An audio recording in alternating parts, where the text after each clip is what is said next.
All right, welcome back to Hannity. Now, everyone's favorite government agency, the IRS, is now being blasted for wasting your tax dollars on a training video, which is a parody of the show Star Trek.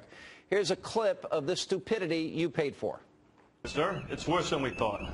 There's money laundering, bribery, cash pay haircuts and manicures running rampant in the street. Sir, they're even exchanging their lowest coin currency for paper bills. You don't mean... That's right, sir. Pennies on the dollar. Back in Russia, I dreamed someday I'd be rich and famous. Me too. That's why I became a public servant. All right, the worst part, that video shown at a conference cost you, the taxpayers, almost 60 grand. Now, meanwhile, as the Obama administration and its liberal allies continue to agonize over the so-called effects of the apocalyptic sequester, well, they had no trouble finding $500 million to spend on Palestinian foreign aid. And there's crazy Uncle Joe, who had no trouble racking up hotel bills in Paris and London that cost over $1 million last week. And let not your heart be troubled, the administration, they responded to these astronomical bills. They admitted those numbers are nothing out of the ordinary. That's what we usually spend. Well, isn't that just comforting? And joining us now with reaction from the Government Accountability Institute, Peter Schweitzer, and Fox News contributor Pat Caddell.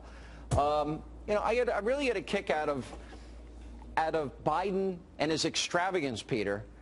And we can't. And by the way, there's one other thing. I noticed that the Obamas that take a lot of vacations and live this extravagant life. Now the girls just took a trip to the Bahamas, which, by the way, we have to pay for the security, which is the right thing to do. But this is after Aspen. This is after the Tiger trip. This is after the Christmas vacation in Hawaii. I haven't vacationed this much in 10 years. What they do in a half a year. It's unbelievable. Yeah, you're right, Sean. I mean, the fact of the matter is we all expect, that the president's going to take vacations, but particularly at a time like this, when we are at a sequester, when they're shutting down tours at the White House, when they're telling people that you may not have a fire service if a fire breaks out in your home, for them to continue in these areas to spend money the way that they do just signifies that, they no longer serve us. We serve them. They're going to decide how the money's going to be spent. It's going to be for our inconvenience if there's cutbacks, and it's going to be for their benefit where the money is spent. It's a complete role reversal of what we've thought of our government in this country. Well, let's go back. So we have the Christmas vacation, after the summer vacation in August, or whenever they had it last summer, then Christmas, then the post-election vacation, and then we got two vacations, Aspen and Florida. Now we got the girls going to the Bahamas. No. Who lives like this? No one. Let me tell you what this is a mood of. I don't mind the president taking vacations. It's a hard job. A vacation. But with the Tiger Woods trip alone, the money from that would pay for the White House tours, right? 341 furloughed employees would be working. Right. But the fact is, remember, we didn't cut the budget. All we did was cut the rate of growth. Every agency has more money than it had last year, except maybe defense, which is really getting cut whacked. But here, the attitude is let them eat cake. Do you get it? This is Washington's attitude. You people, the peons out there. And let me tell you something. These examples, like the IRS and what we saw, and when Tom Coburn did, this sequester has done something. And if the Republicans were not so lame as to grab a hold of this narrative, which is look at what we're paying for and what we're not paying for. And by the way, it would wake the country up. I hope there's something, and it gets worse. I do not begrudge the Obamas, Peter, a vacation. I don't. But how many vacations do we have to pay for, and why don't they vacation in the same spot? When my family goes on vacation, we go to the same place.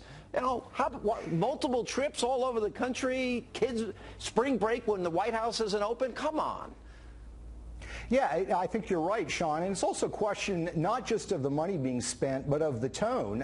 Pat there played a central role in the election of Jimmy Carter as president. Now, I wouldn't agree with Jimmy Carter on a lot of political issues, but when he was president, agree with his policies or not, here was a guy that had an attitude of he wore at least a sweater. Public service. He put on a sweater. Yeah. Carried his own bags for a long time until they made him stop. Look, you made him stop? No, the Secret Service did. No. But the frugality, I mean, the sense of we have the public's money. This isn't partisan. I mean, what is going on? It is a political class in Washington which believes that it is to spin to hell.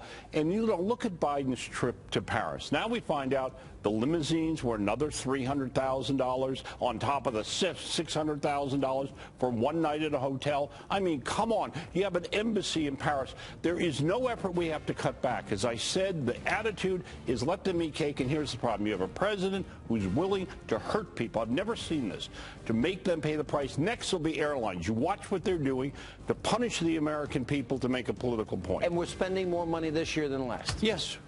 Nobody got a cut in anything. It was just a cut in the rate of growth. I got to tell you, but waste is an issue American people that are suffering. Liberals should understand until they take seriously government waste, they will always be subject to what their flank is open on. Everybody needs to go eat cake. That's what the president's telling you. Yes. You eat cake, everybody. All right, got to roll. Thank you, guys.